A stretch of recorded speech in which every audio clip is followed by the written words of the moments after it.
Big thanks to Napoleon Grills for sponsoring this episode. This is the cheapest and the most popular steak you can find. This is not my favorite steak, but it is the most favorite steak.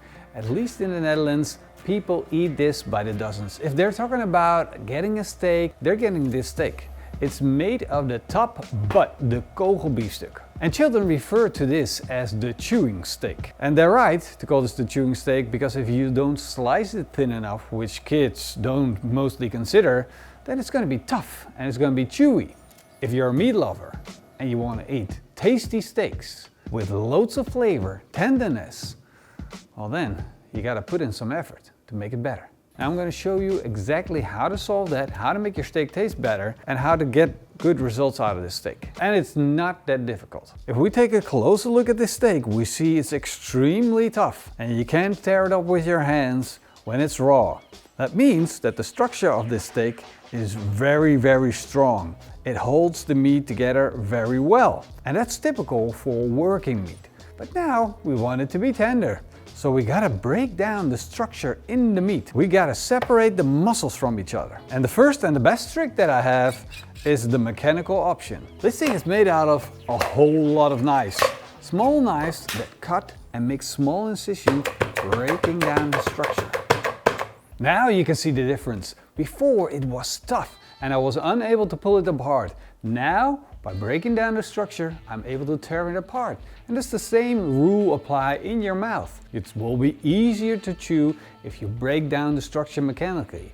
And this is a big advantage. Because the other method is using some type of enzymes that will break down the steak, like pineapple or kiwi. But it will add flavor to your steak. And we don't want that. We want to taste the beef. That's why I prefer the mechanical option. The link to this is down below. It's very universal. You can buy it anywhere you want, but it's down there. And if you're worried about hygiene with this thing, well, just put it in water that is higher in temperature than 65 degrees Celsius, which the dishwasher is, and it will break down all the bacteria and it will be totally food safe and clean. I'm gonna pound up the other steak as well. Now my steaks are ready for the grill. They're tender as they're gonna get.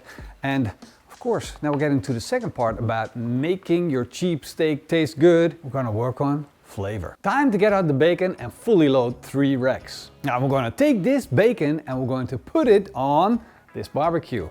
This is my Napoleon Prestige Pro 665. This thing is a beast. It has lights which change, yes, it has lights which change color. Look at this, look.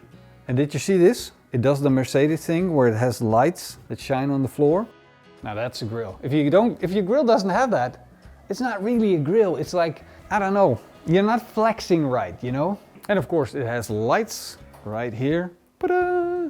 Well, more importantly, this grill does smoke because it has a smoker tray. I'm going to make the PitmasterX barbecue rub by putting 2 tablespoons of salt, 2 tablespoons of paprika powder, 2 tablespoons of onion powder, and half a tablespoon of garlic powder in a jar. Mix it up, fire up all the burners of my Napoleon grill, set them to a low setting, and then I'm going to make sure every piece of my bacon is crispy. Brush on a little bit of maple syrup to get them extra crispy and sweet. Flambe the bacon with a little bit of whiskey, then sprinkle on the PitmasterX classic barbecue rub.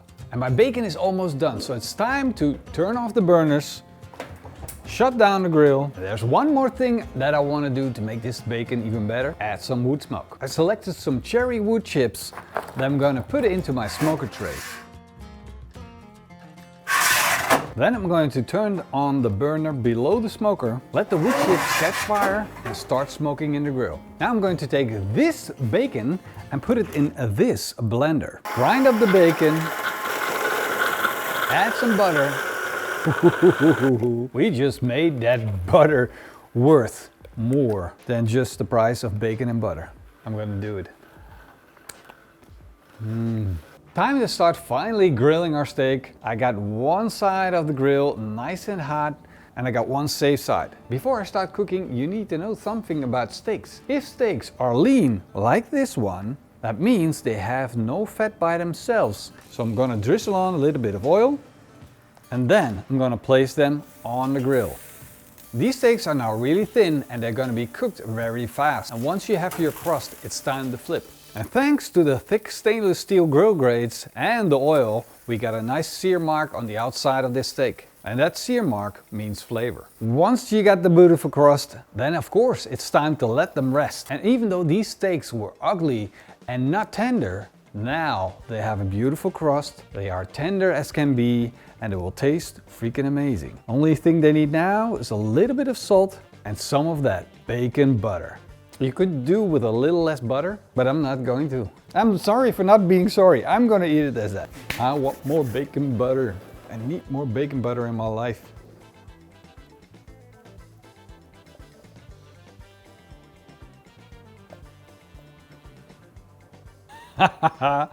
Look at that. That is what I call freaking amazing.